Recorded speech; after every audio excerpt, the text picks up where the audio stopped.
This is episode number 16, titled Autism and Microcurrent for Kids with Rickie Lee Ryan. And today Lisa is going to be talking with Rickie about the 93% positive results she's had from her initial studies using the ProScope with kids, talking about how well kids love these sessions, Rickie's background in child life, early intervention and pediatric hospice. There's a little segment on There Goes the Train, and a case study with the nonverbal 6-year-old autistic boy and Rickie's hope for the future. And of course, you'll get the wellness tip as well. All on the Health and Wellness in Encinitas podcast, where we talk the truth about wellness and give you the tools, resources, and access to things that actually work and heal from the wellness mecca of Encinitas, California, and well beyond.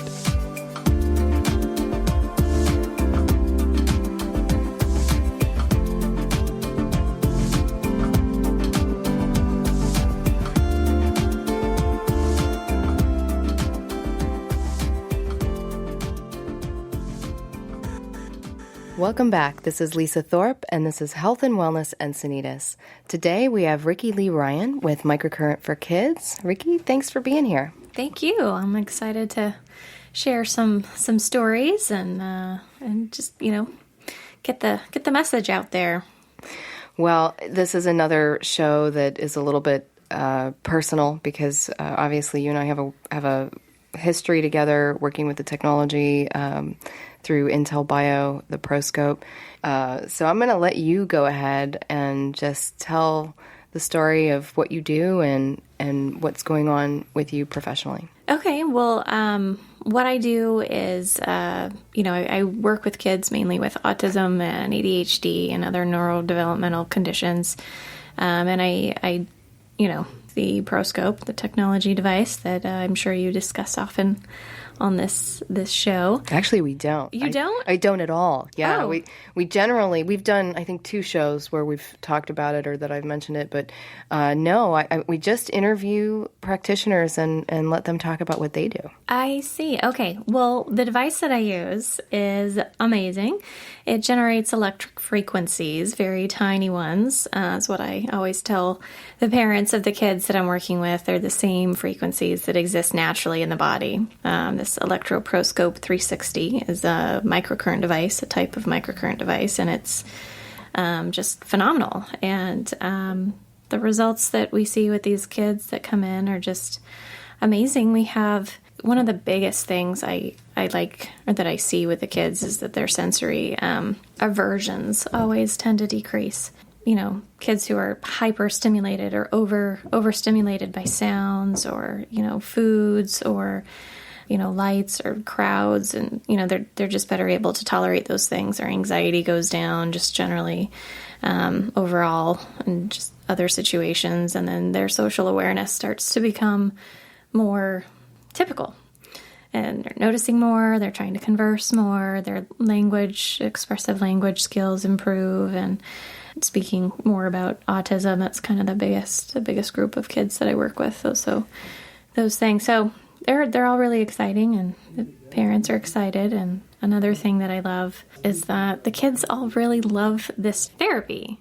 All of the parents come back and they're like, this is the only therapy that, my kid wants to come to, or they get so excited when they know that we're coming here, or, whatever. And that just makes me feel so good to know that, the kids themselves feel good as a result, that they enjoy it. And it's not just that, their skills are developing, it's that they're happy.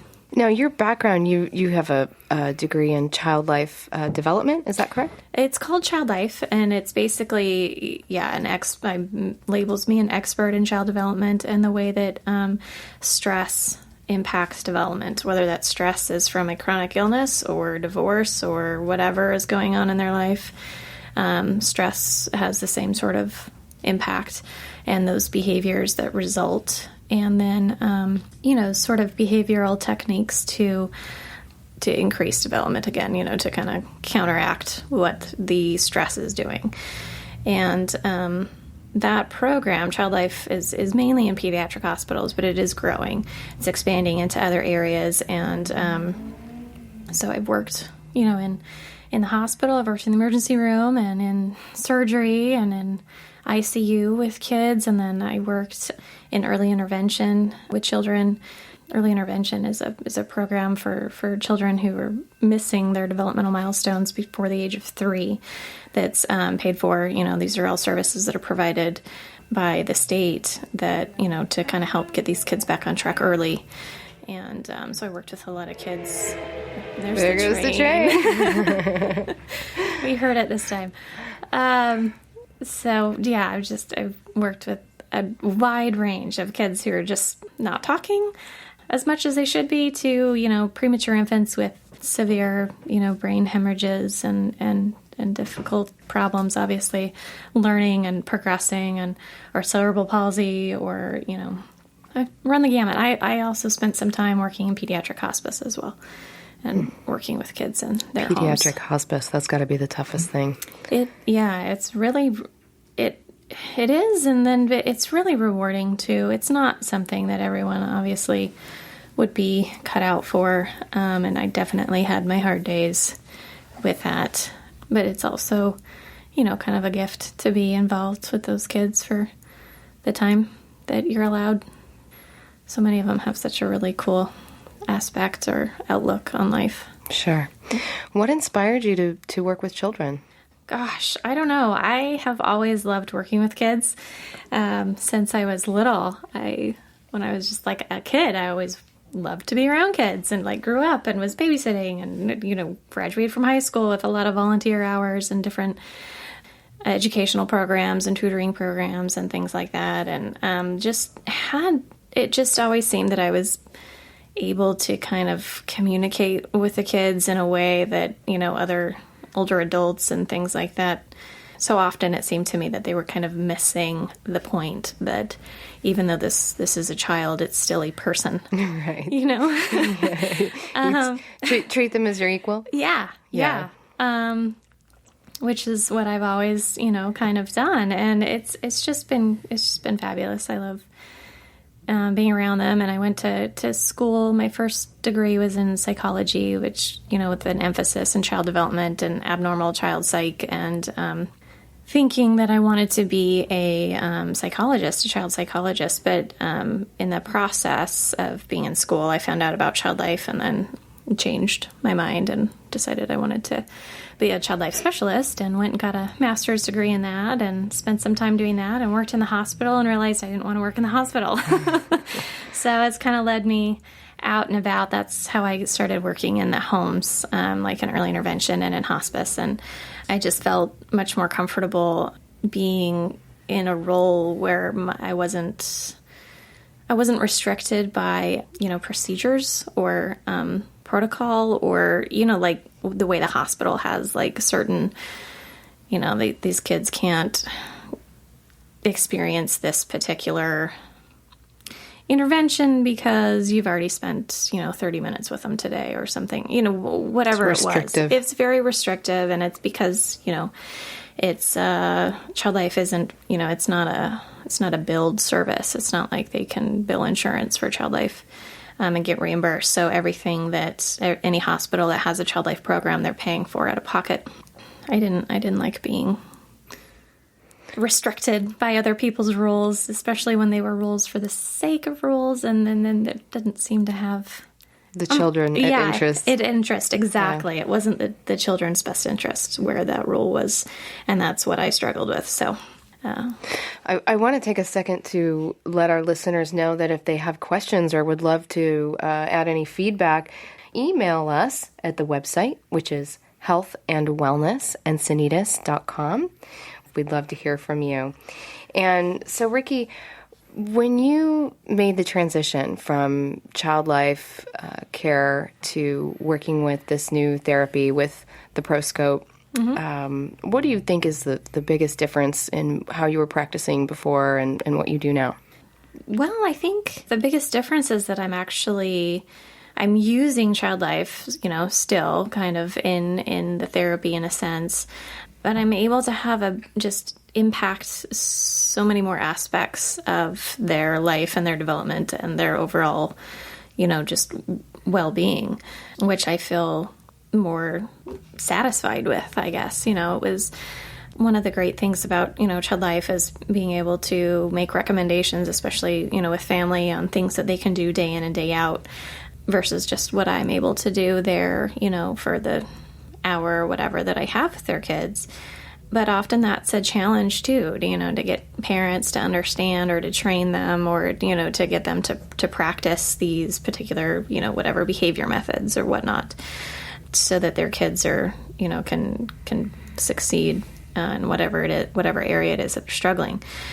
But with this device, it's working so much on these areas where they're struggling that it just makes whatever behavior interventions or whatever they're working on at home, or the ones that I recommend, or the ones that they have from other providers or whatever, it makes it so much easier and faster, and the parents and families see results so much quicker, so many positive improvements in their kids so fast that I just love seeing them come in into the office and be like, oh, guess we just did this week, or, or something that he's never done that before. And I love that. That's my favorite thing. That's rewarding.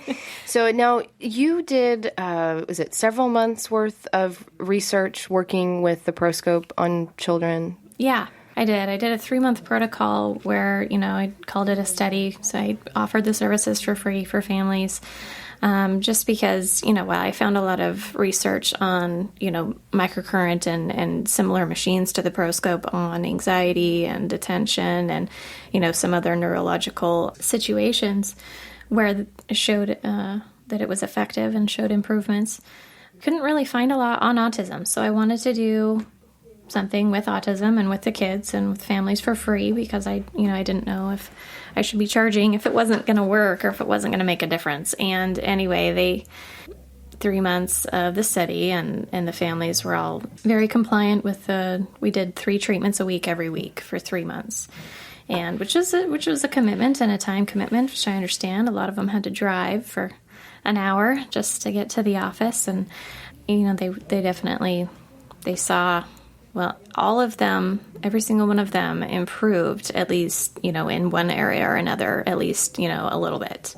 But 93% of them showed like such drastic changes that, their families, their teachers, or other therapists were all just like, what's going on? Like, one of my families actually had 2 children in this study, and because, one had Asperger's and one had autism, and they'd never been able to go to Disneyland, and their oldest child is 13, and then their next one was 12, and then the youngest was 10. By the end of the study, they were able to go to Disneyland and, have all those sensory experiences and everything. And I just, huge thing for, so many families that they kind of take that for granted or whatever, that, their kid, can handle being in crowds or loud noises or, use a public bathroom, without, having a meltdown or whatever.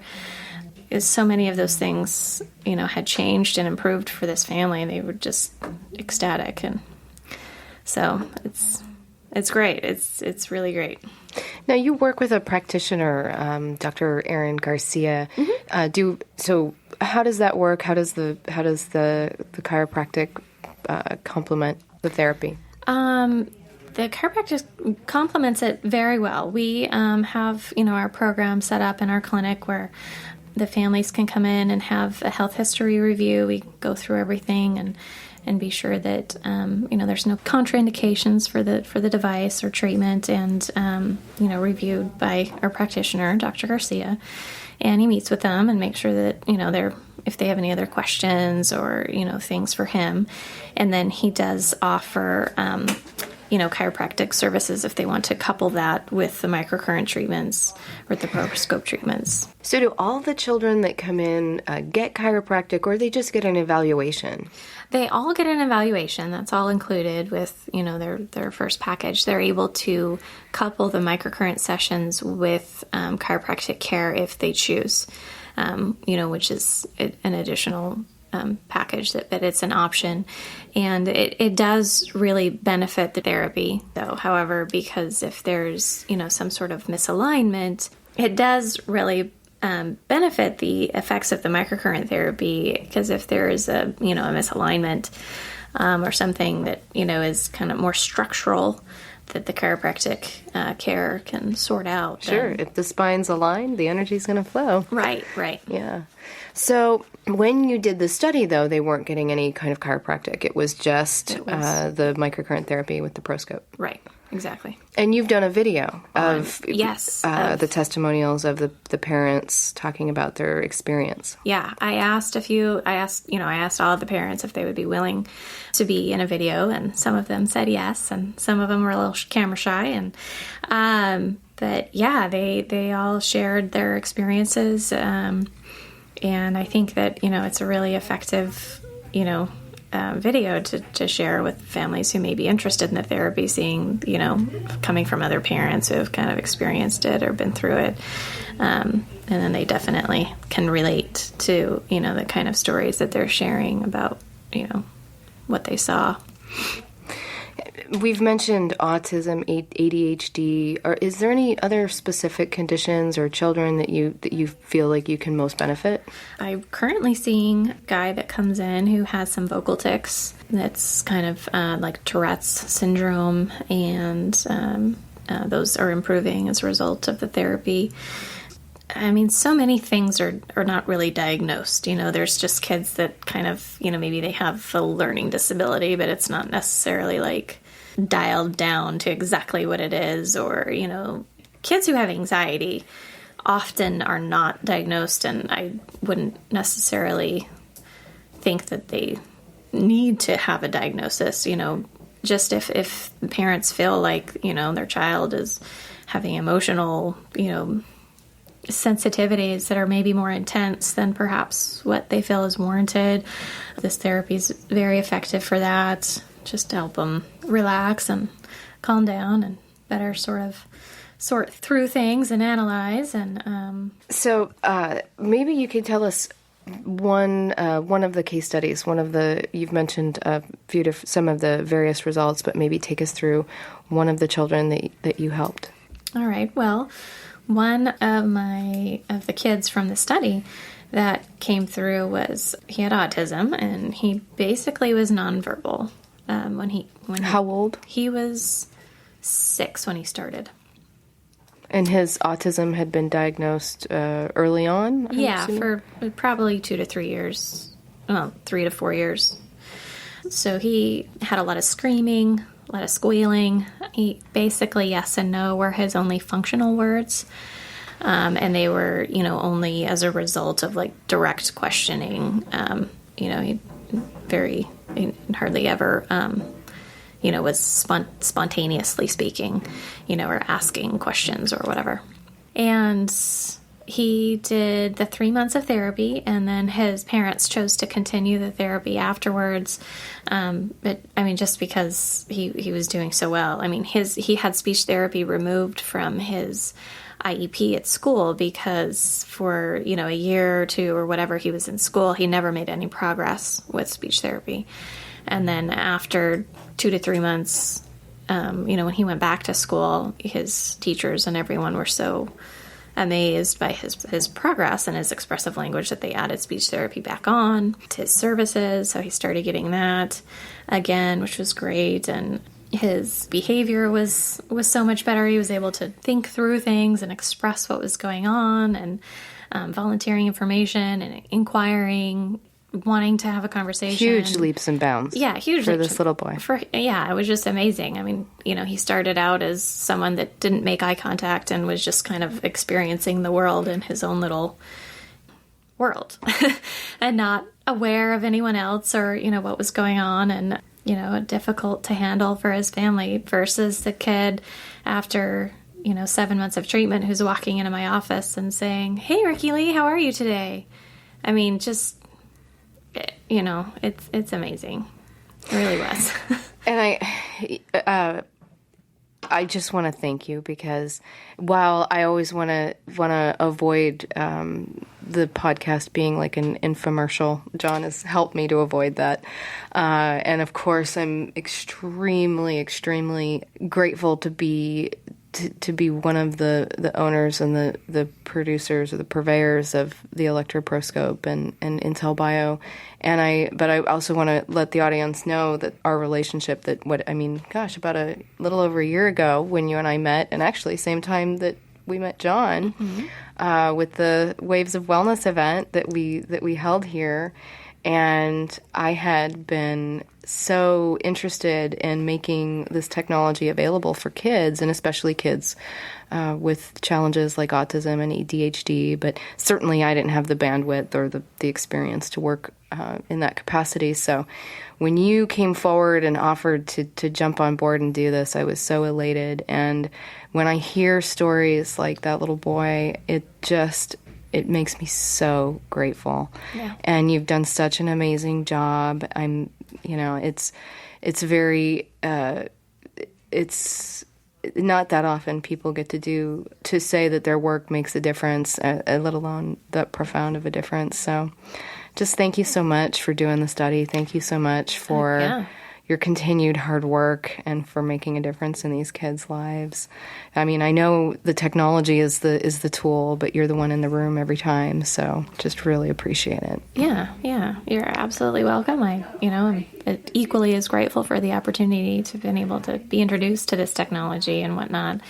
And I like to say, the device just supports the body. Right. That was his body that did all the work healing and getting him to a place where he could meet his potential. I'd like to give credit there as well. That's right. That's what I always say. The body will heal itself if we just give it the support. And certainly absorbable energy is a really wonderful support to anybody. Yep.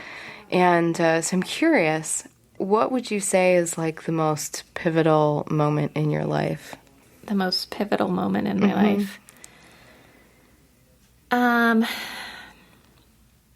Just getting back to you. Yeah, that's I didn't see that question coming.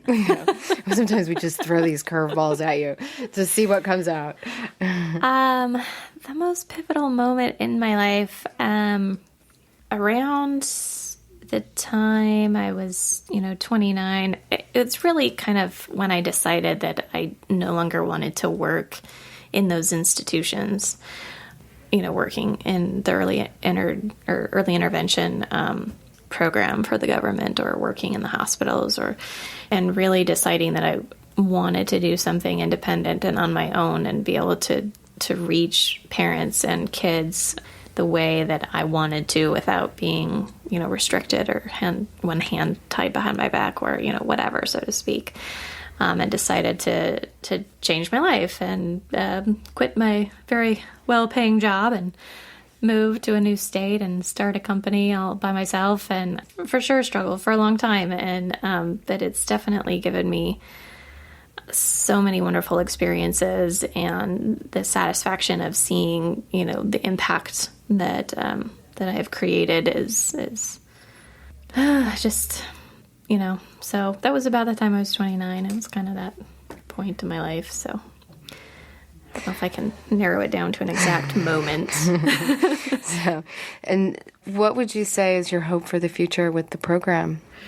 I hope that it can be a program that more, practitioners adopt. I'd love to see, just more people have access to this, this therapy. We've toyed with the idea or, talking with people like, with nonprofit organizations and like the regional center, and seeing how we can get this device as something that can support, these kids, and especially earlier on, the younger they are, the faster they respond, and then the less overall services that they're going to need ongoing throughout the rest of their life. It really can help reduce healthcare cost for sure. Oh yeah, for sure. Especially with these kids who are severe enough to be labeled disabled or whatnot, and then we have all of these Social Security, monies and expenses and all this stuff going to support them and care for them and pay for services for so long that if they're able to have access to this sort of therapy that helps their body heal and get back on track and develop at a rate that's, closer to typical, they're going to have fuller and richer lives and be less dependent upon help and everything else. So it's going to save money in the long run. I want to let our listeners know that the links to Rickie Lee's website, Microcurrent for Kids, will be in the show notes. You can see that at healthandwellnessencinitas.com. Rickie, is there anything else you'd like to share before we wrap up? No, I don't think so. This was fun. I'd love to do it again. What would you say your number one health tip is? My number one health tip is protein in the morning. I think I've discussed this with you, but especially for kids, having enough, like a good portion of the amount of protein that they get for the day in the morning is so pivotal for kids and their emotion regulation and everything else, that it just sets them up to have a good day. Do you think cereal with milk qualifies? No, I do not. Absolutely not. I would rather parents feed their kids chicken nuggets for breakfast than cereal with milk, for sure. I mean, it's, if they're more protein than carbohydrate at that point. But yeah, depending on the chicken nugget. But now, what about for vegetarian children? Families, beans, and wherever they get their protein source. If it's cheese or egg whites, and that's not necessarily vegetarian, but soy, tofu stuff, and beans, and all those kind of things. Wherever they get their protein, get the protein in first thing in the morning. Mm-hmm, mm-hmm. Most important meal of the day. Yeah, I would. Yeah, I definitely try to get to be a higher percentage of protein than carbohydrate, especially in the morning. Great. Rickie, thank you so much for being here. I really appreciate it. And a special thank you for doing the work that you're doing with the ProScope with the children. It means so much to me. This is Lisa Thorpe with Health and Wellness Encinitas. Thank you and have a great day.